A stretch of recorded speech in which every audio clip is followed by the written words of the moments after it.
The Swords of Middle-earth. Glamdring is a sword originally forged in Gondolin during the First Age. It was the weapon of Turgon, king of Gondolin.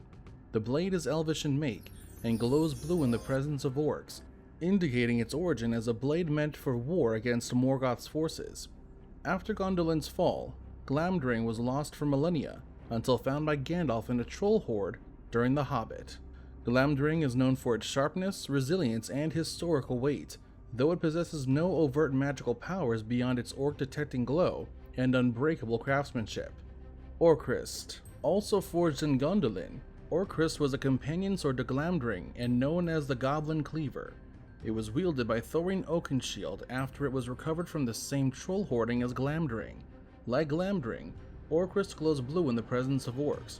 It is feared by goblins and orcs who recognize it on sight, referring to it as the Biter. It is buried with Thorin after the Battle of the Five Armies. Sting is a small elven blade made in the First Age, found alongside Glamdring and Orcrist. While the original wielder is unknown, it comes from ancient elven smithcraft. Bilbo Baggins first uses it during his adventure in The Hobbit, and later gives it to Frodo. Like the other Gondolin blades, Sting glows blue when orcs are near. Though smaller than a sword, it functions as one for hobbits and is incredibly sharp, capable of cutting through Shelob's webs and even wounding her. It also resists corrosion and damage. Narsil was a sword forged by the dwarven smith Telchar of Nogrod in the First Age. It came into the hands of Elendil, who wielded it during the last alliance of elves and men. During the battle against Sauron, Narsil broke when Elendil fell.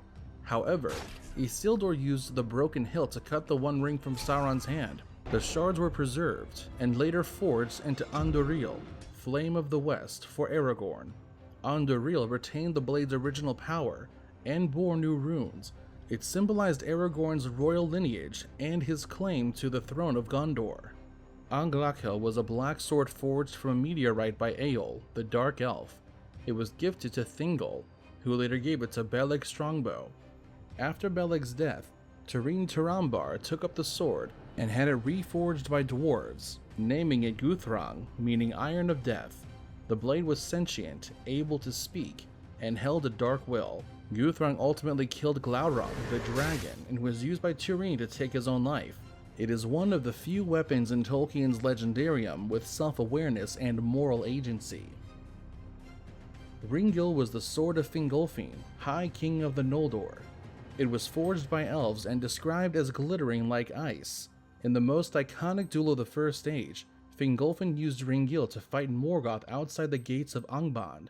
Though Fingolfin ultimately died, he wounded Morgoth 7 times with Ringil, an unprecedented feat. Morgoth walked with a limp ever after. Axes, spears, and other melee weapons. Gimli, son of Glóin, wielded a long-handled battle axe of dwarvish make throughout the War of the Ring. While it is not named or described as magical, it reflects the superior metallurgy of the dwarves. Gimli used his axe to slay dozens of orcs, notably at Helm's Deep and in the Battle of the Pelennor Fields. The axe is a symbol of dwarvish culture, and its use demonstrates their preference to close-quarters combat and blunt force weaponry. Dwarves often carry multiple axes, but Gimli's main weapon is consistently portrayed as a single, heavy two-handed axe. Aeglos, meaning snow point or icicle, was the spear of Gil-galad, High King of the Noldor during the Second Age. It was known for its devastating effect against the forces of Sauron. Aeglos was used in the War of the Last Alliance alongside Elendil's Narsil. Its name implies it may have had frost-related magical properties, although this is not elaborated upon. After Gil-galad's death during the Siege of Barad-dûr, Aeglos was presumably lost or buried with him. It remains one of the most powerful and fearsome spears in the legendarium. During the War of the Last Alliance, Sauron wielded a massive black mace. It is described as a symbol of overwhelming power, capable of crushing both Elendil and Gil-galad. The weapon exemplifies brute force over finesse. While not given a name, its description suggests dark enchantment and immense destructive potential, consistent with Sauron's identity as a Maya corrupted by Morgoth. Grond was the mace used by Morgoth in the First Age, most notably during his duel with Fingolfin. It was described as so massive and powerful that each strike broke the earth and opened fiery pits. Morgoth wielded it with divine strength, befitting his status as a fallen Vala. The weapon was feared by all who witnessed it, and its mere presence inspired dread. Later, during the siege of Minas Tirith in the Third Age, a battering ram was named Grond in its honor, evoking the original weapon's destructive symbolism. Bows and ranged weapons. Galadriel gave Legolas an elven bow of the Glamdring as a gift when the Fellowship left Lothlorien.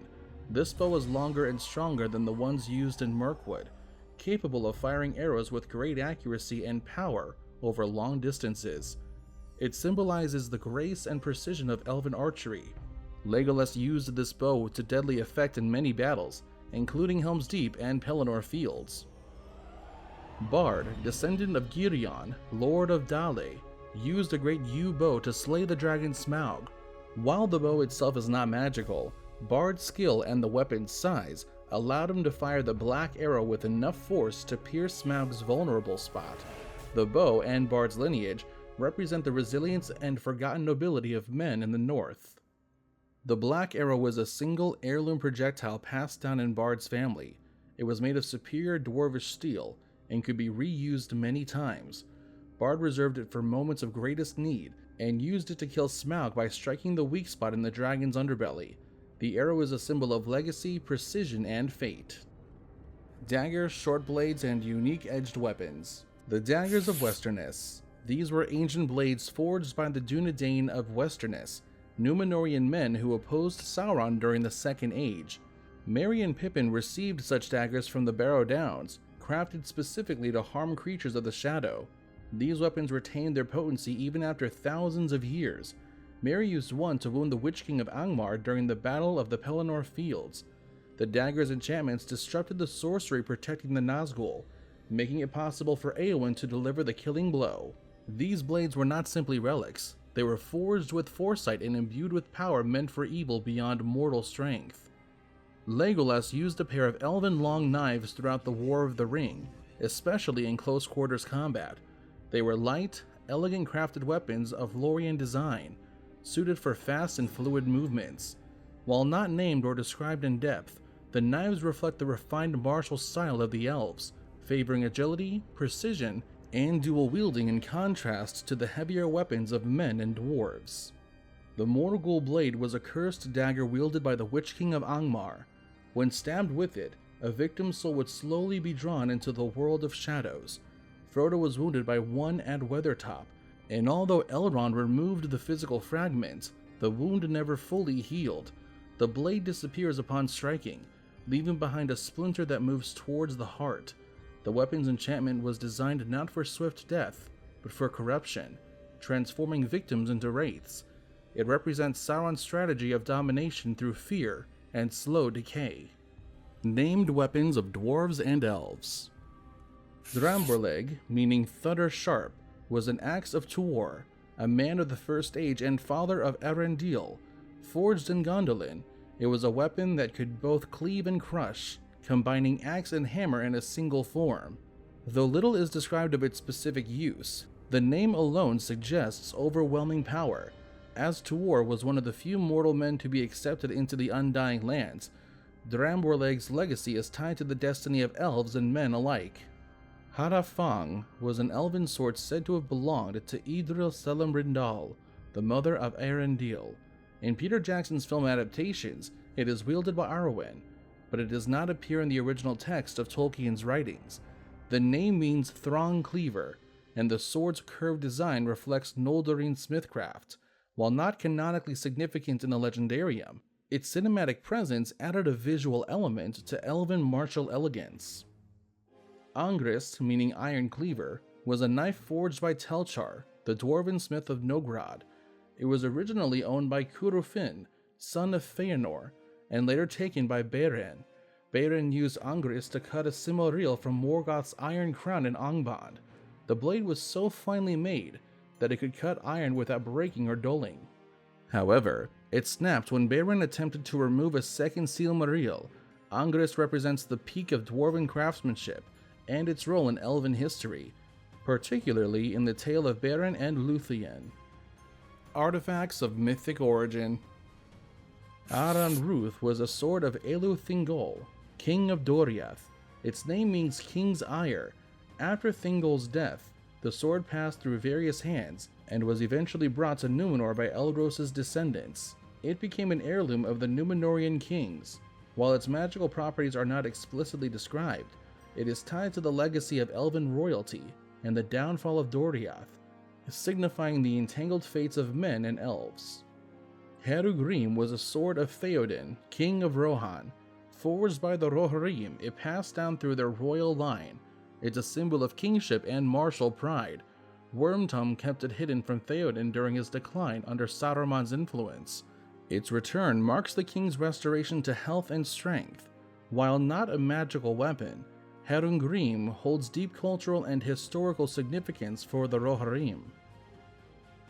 Weapons of dragons, balrogs, and other non-mortal beings. Glaurung, the father of dragons, did not wield conventional weapons.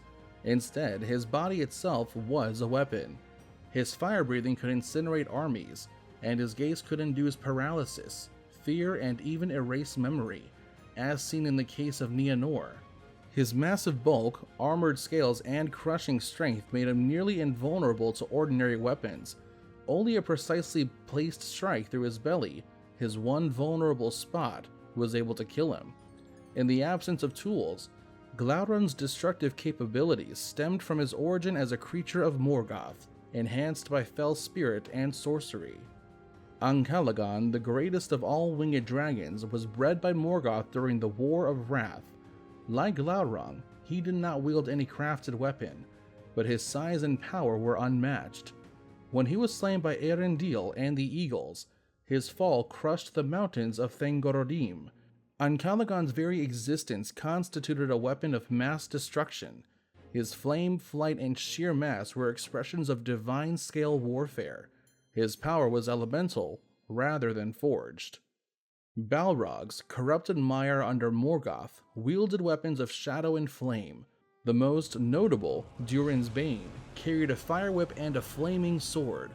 The whip could reach over great distances, and snare or kill with burning force. The sword, composed of fire and shadow, could clash with steel and strike with lethal force. These weapons were not forged in smithies, but were conjured through the Balrog's control over elemental flame. They represent the ancient primal form of warfare among divine beings, where the boundary between body and weapon is blurred. The Ringwraiths wielded black swords, Morgul daggers, and in some cases, enchanted weapons that could sap the strength of their enemies. These blades, often described as cold and laced with dread, carried spiritual poison. The Nazgul also used psychological warfare. Fear and domination radiated from their presence, weakening foes before physical contact.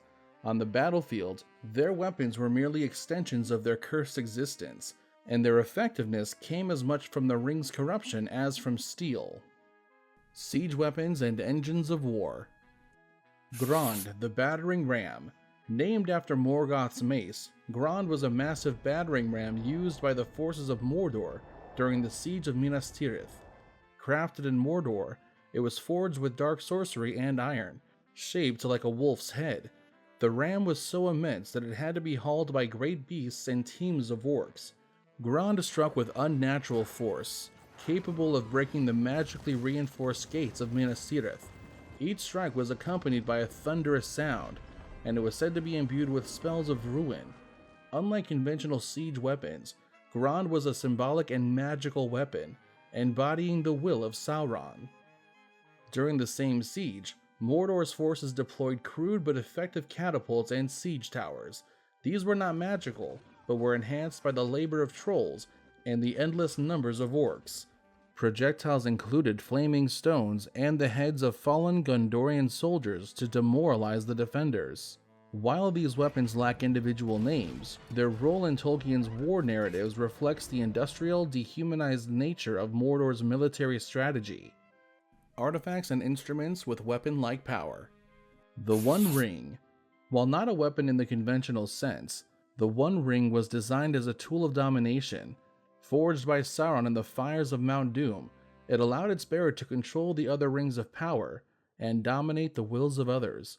The ring enhanced the abilities of its wielder according to their native strength, but ultimately served to corrupt. It would render the bearer invisible, extend life, and seduce rulers into madness and tyranny. In a spiritual sense, it was the most dangerous weapon ever created in Middle-earth, capable of destroying kingdoms from within.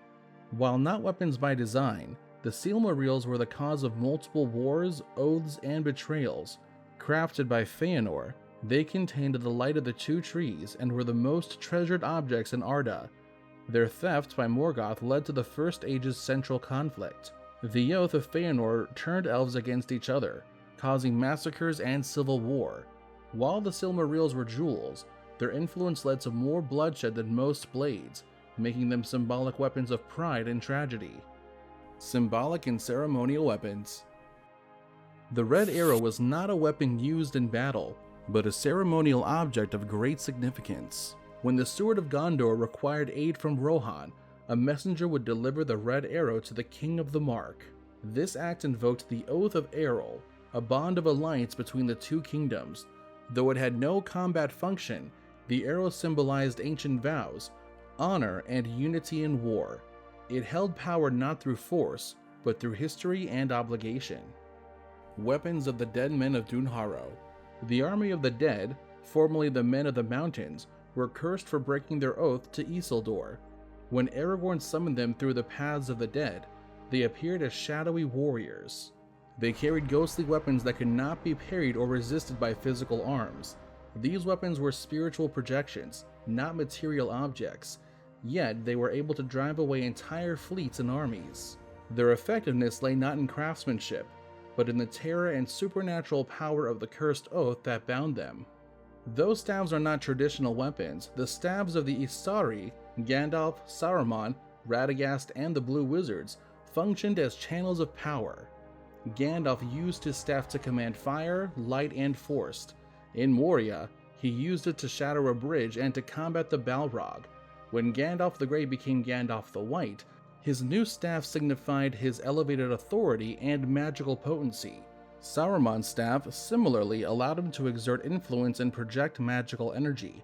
The breaking of an Istari staff symbolized the loss of their power and status. While not a weapon in itself, the Horn of Gondor, carried by Boromir, had great symbolic weight. Crafted from a wild ox of the east and passed down through the line of the stewards, it could be heard across vast distances. When blown, it signified Gondor's call for aid, or the presence of its nobles. Boromir used it during his final stand against the Uruk-hai, and its call was heard by Aragorn and others. The horn represents valor, sacrifice, and the final stand of a fallen warrior. Enchanted materials used in weaponry. Mithril, or true silver, was a rare and extremely strong metal found only in Khazad-dûm. It was light, stronger than steel, and untarnishable. While most famously used in armor, such as Frodo's mithril coat, it was also used in weapon crafting. Its value exceeded gold, and its presence in weapons or armor conferred both physical protection and symbolic prestige. Elven and dwarvish smiths alike prized it. Galvorn was a black metal invented by Eöl the Dark Elf. It was flexible, strong, and absorbed light, making it useful for stealth as well as protection. While not widely used or mass-produced, Galvorn was employed in the crafting of Eöl's personal armor, and potentially in weapons. It reflects the innovation of singular craftsmen, and the deep lore of Middle-earth's metallurgy. Though not magical, some weapons and armor used by orcs and trolls were forged from scavenged or dark materials, including dragon scale, or enchanted alloys from Mordor. These weapons were often crude but deadly, reflecting the brutal function over form mindset of Sauron's armies. While they lacked the finesse of elven or dwarven craftsmanship, their danger came from numbers, savagery, and corrupted magic. Lesser known but significant weapons. Several lesser known but significant weapons and artifacts appear throughout Tolkien's legendarium. Anguirel, the twin sword of Anglachel, was also forged by Eöl the Dark Elf. Unlike Anglachel, which became Gurthang, Anguirel was taken by Meglin, Eöl's son, and its ultimate fate remains unknown, lost in the treacheries of Gondolin. Gurthang was a sword of Éomer, marshal and later king of Rohan. Though not enchanted, its name to status among the riders of the Mark marks it as a personal weapon of valor. Belthronding was a great bow of Balig Cuthalion, the famed Sindarin hunter and warrior of Doriath, known for his unmatched skill in archery. He paired it with Dalir, a magical arrow said to always return to its quiver, highlighting the elves' craftsmanship in ranged weaponry. The barrow blades, also referred to as the Blades of Westerness, or barrow daggers, were recovered by the hobbits in the Barrow Downs, and were specially forged to combat evil from Angmar. The Steelbows of Númenor, hollow-forged and powerful, were referenced in the Unfinished Tales as examples of Númenorian innovation in warfare. Though not a weapon in the strictest sense, the Helm of Hador, also called the Dragon Helm of Dor-lómin, was forged by Telchar and became a legendary heirloom among men, often associated with battle leadership. Lastly, Selig-Eithorn, a swift spear briefly referenced in The Lost Road, adds to the extensive but fragmentary tapestry of arms mentioned in Tolkien's deep lore. Final notes on lost and forgotten weapons. Many weapons in Tolkien's legendarium are never named, but have left echoes in songs, ruins, and lineages. The weapons of fallen kings in Númenor, the blades of the Easterlings in Haradrim, and the forgotten heirlooms buried in tombs all contribute to the sense of a world layered in history. Some weapons remain unnamed but present through symbolism, like the daggers used by Barrow Wights or the broken arms of Gondolin scattered in Angband. Their presence, while not detailed, completes the picture of Middle-earth as a living history of forged steel and faded glory. If you enjoyed this deep dive into the legendary weapons of Middle-earth, be sure to watch our next video where we explore the most powerful battles in Tolkien's world, what caused them, who fought in them, and how they shaped the fate of Arda.